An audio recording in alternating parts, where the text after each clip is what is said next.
સુરત શહેરના સિંગણપોર વિસ્તારમાં આવેલા નક્ષત્ર સેફ વોલ્ટમાં ચોરીની ચર્ચાએ લોકર ધારકોમાં દોડધામ મચાવી દીધી હતી. તો કેટલાક લોકરમાંથી સામાન ગાયબ હોવાની ફરિયાદ વચ્ચે સિંગણપોર પોલીસે સેફના માલિક સહિત 3 લોકોની પૂછપરછ શરૂ કરી છે.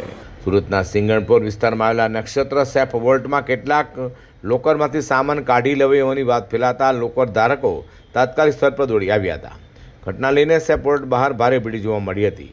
લોકર ખોલવાની પ્રક્રિયા દરમિયાન કેટલાક ધારકોને પોતાનો સામાન સુરક્ષિત મળ્યો એટલે કેટલાક લોકર ધારકોએ સામાન ન મળીને ફરિયાદ કરી હતી.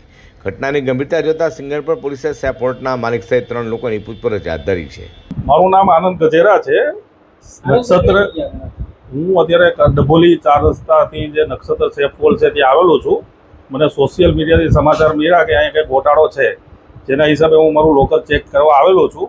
મારા લોકરમાં સદનસીબે કશું ગયું નથી, પણ લોકોનું ઘણું ગયું છે એવું આ લોકો જણાવે છે મને અત્યારે. એટલે હું અત્યારે રાહતનો શ્વાસ લઉં છું. મારું ઘણું બધું અહીંયા પડેલું હતું.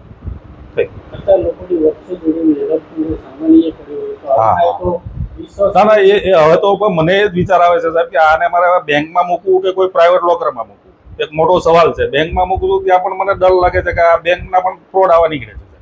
ઘટનાની જાણ થતાં સેફ વોલ્ટ બહાર પોલીસ બંદોબસ્ત ગોઠવી દેવામાં આવ્યો હતો, જેથી કોઈ અનિચ્છનીય બનાવ કે હોબાળો ન સર્જાય. તો સમગ્ર મામલામાં સિંગણપોર પોલીસ તપાસ શરૂ કરી હોય, જેથી પોલીસ તપાસ બાદ સમગ્ર હકીકત સામે આવશે.